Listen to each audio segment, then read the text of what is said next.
zani a zomi ho in ki phinna abol naw chung changa jong in het dio ta san awm ta in boina le amo hon ki phinna zat chom chom abol ji win akoi I chom jong ki hello amo in zomi versus kuki ti en pan satnan anei win hiti chan boina ana sim win hi chi chong changa adia boina asim lo naw hi tu chung 21st March ni hua KZC kuki zo council le y chem chan cm y chem chan ama ho in Guwahati a meeting anei naw chunga hin deilo vet sa na jong a hi ativin chuteng ta le ama ho in agi phin lo naw azi hi he jong chu hinan tin chutle adang khat chu jeh'a kem phaiba le sing a na kila do ding ja jong boina asim a hi tin mi tampi in asen alang alanga heji ki boina hi azi pi pen ipi ham ti jong hi he thailo liu khoma ho ga he thedinga mingol phawep ti ding ham alawal le akhala phawep ti ding ham phanen he ti chu boina asim o hi he cha chu kuki ho phin be ke sadana mi tampi in agialin hiti chun alang alanga kuki langa golang ho zo langa golang ho jong hiti chun ki boina ana so sang loi ni kuki le zo hi takhat e win a hin tunin wang kuki versus zo kitia ahum do hi lainat ta khat su a hi thawin hi hichi boina kisim thu a hi epiji a zomi te in boina simwa KZC le Manipur CM par Guwahati a meeting ane uchu ipi ama wa ipi ja hi ipilom lom ama wa ki phinu ham ti jong hi athu le abul le abal jong thailo choteng ta jong le amo hin ipi target ne ba asunga thugu seido thailo lainan na ne ham ti jong hi mi tampin abui pi kha choi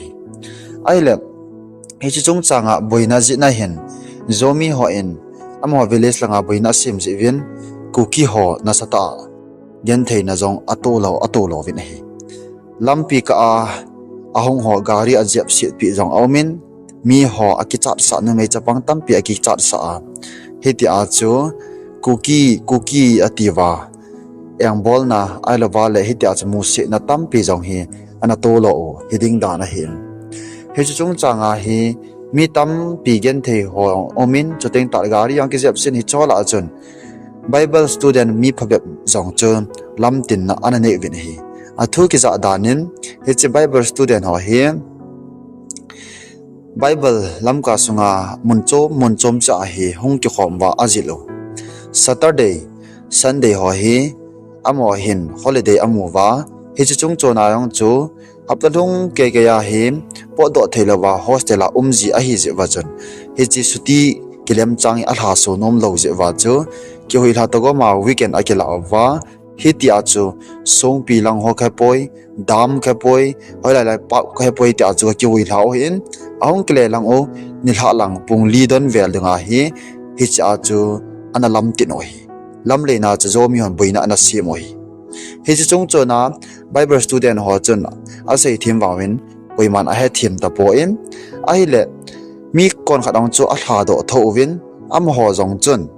gari chumi jong a hladol e jong ei hladol nan te ativa nungzam jong a hi thelo phana chu among chu gari a thlai wa le hen a khamovin chom kha jawa hen a hladol diu ta banga hong hitam ati jing la ovin hi chi gari maya chum KNO Flag anaki ta hain hi chi chu a hin mawin pan satnan anei ovin hi chi la ya chun ichi ipiham ativin a khamloi i loyon midim setamin asunga to chu Bible student ho chu akichagam tawin hi ai le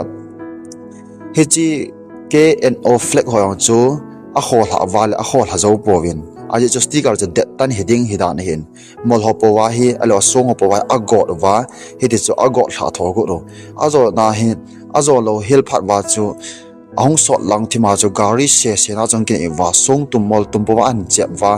gari hoyang na sta hi a hin ve si ro wa hechi chu amo en gari ve si lo naw chu azi pi pen chu seilawang khe hi KNO Flag Japan sana nei wa chi bidana ki tau ham ati hichalai ta ina chumi tampin kuki kinoi sin a hi ati wa mi tampin bung hana nei gam a hi ta nei ai le boina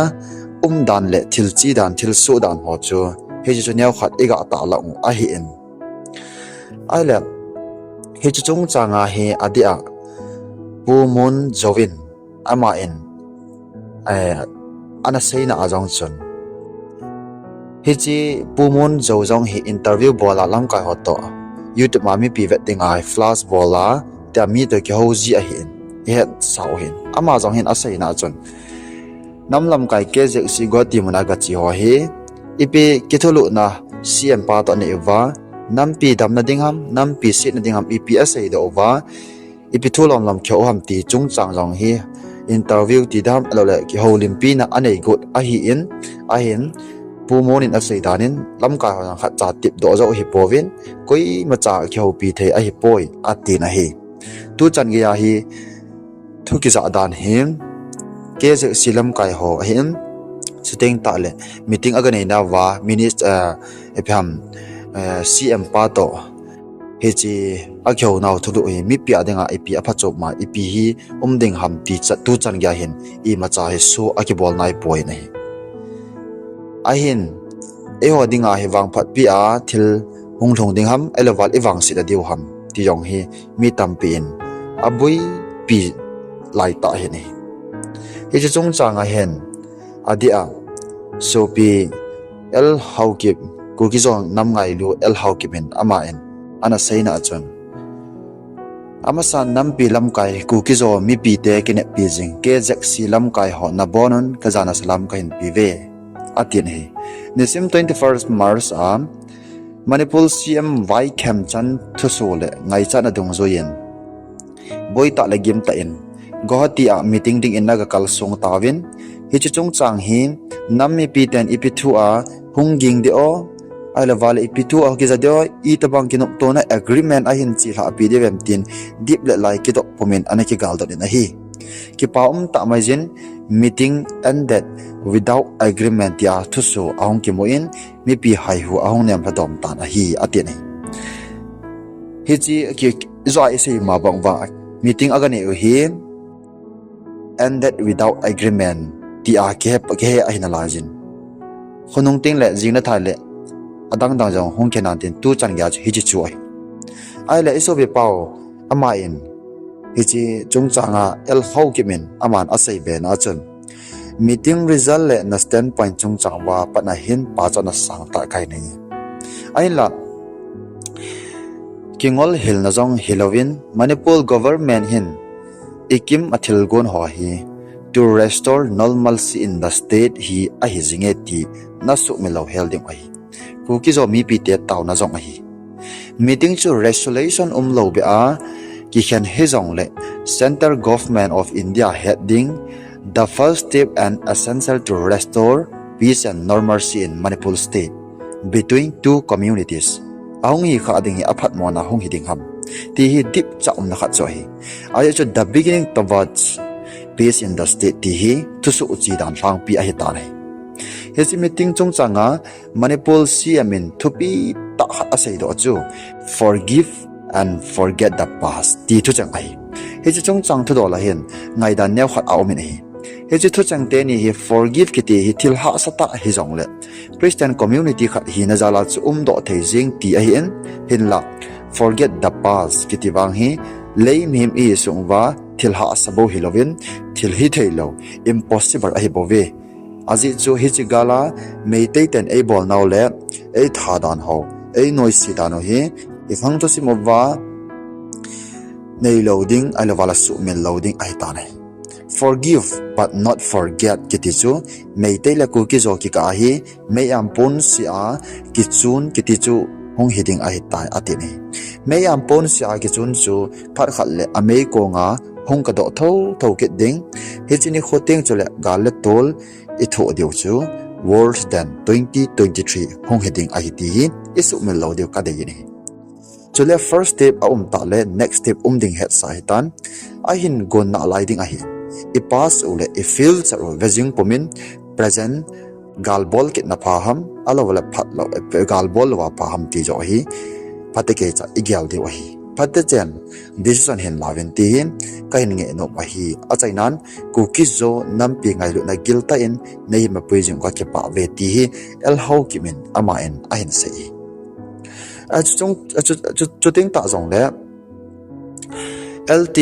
kol mon pu mon in asei hi phate a study e bola hi le pu mon in asei mi pi hi kuki lam kai ten asu hian akibung hian se ti wala sei beding lo ni nai mi pi hola uingol ikole agam thai ti ke bangta kuki mi pi thalenga nampi ko kong tol hole abung achunga ki khan tel dinga gamta so teng ta lung thu thum kiti thum le zong pang khom thei talo society la adima ki dim jing pang khom hat na hi tin ipeng det dun ain la apang khom hola abung achang amol alanga ki bung khen na ngai dan chom cha thil ki bol a hi gamta hi chin avet sa le ima kho wa thil hong song ding thi pau cham tu apu te pa ten na se yu thu chi a aman ding kon le a ki chu tho ve ki ti chu agui lu na ding a hi nei kuki nammi te meitei le milong zat dang ten gam sa tha ano phat phat le i pizza e tha jiu ham iti le pan khom tha na a hi itiu ho pang khom lova abung achanga amul alanga ekibung khan ji wai zat dang ten gan cha gam sa bang bep siwa hingdana e mowa ano phat phat wa khut tha launa e mano kuki nammi te elung hanu ekitomu avet nom ji oi ila ke lo thai de lo kuki te hi iwa itha jong le ila e lo thei lo alam kai ho khosa dan le ami pi te khosa ingai za evet le thanop aw me ti da na e bol gam ai tanin sa chu dil kiti in sign e ga bolovin tu chunga hi pc i chan din mona ding din na dingam sign i ga kai wa khonung le alom achanga mel maten ngamat samat na in mat ke duham ti boi pi te khop se mi pi te ding ge lo thei ke ta lo e tu la ya gan hing zo sen lam kai anei chen pathin thil gon do la hin ayan la hi chi gan hing jeng en jong alam kai ami sa te a kitchen tu men kuki nammi te ipi atile lam kai hizat pi sim san lo lam kai abung achanga sei zo lo mi pen lam kai kine ya ipi atile mi pi te hi za dang nam dang te gan sa e ki tha sa jing ham kuki lam kai hodinga kha do hun hi talo ham na nammi te hu do le veng tup zo lo lam kai chen a ki gyal do ding chu surrender ki bol ding ei sanga chingzo hat zo phazo chingzo thim zo khang tha ho imo po na pi do ti hi ai pen e koi mami mal ki min pha ki sei se na thu a ki sei zong ai pon din mo la thilum dan e sei o hi in mi pi te hi aching mo afamo ahat mo om poi ti pha tina akyamon lam kai sei ngai lo zong om be se pon apui hoi ho dinga pui hoi mo om pon aboi pen hi kuki nam sunga kuki lam kai abung achanga ki khentel ho ja hi pending akilang ni hi che chung chang yong hi an anasata chikim hui hi in new sa chun hoi ta akimon ni hi che chung chang hi pu mon ama thu sei na ko na he do the ai le tu chunga Guwahati mona kuki zo council le CM pa in meeting aga nei naw chunga hin kokomi in jong ha ta anup lo na ana phong do vi nei kuki te thaleng ho to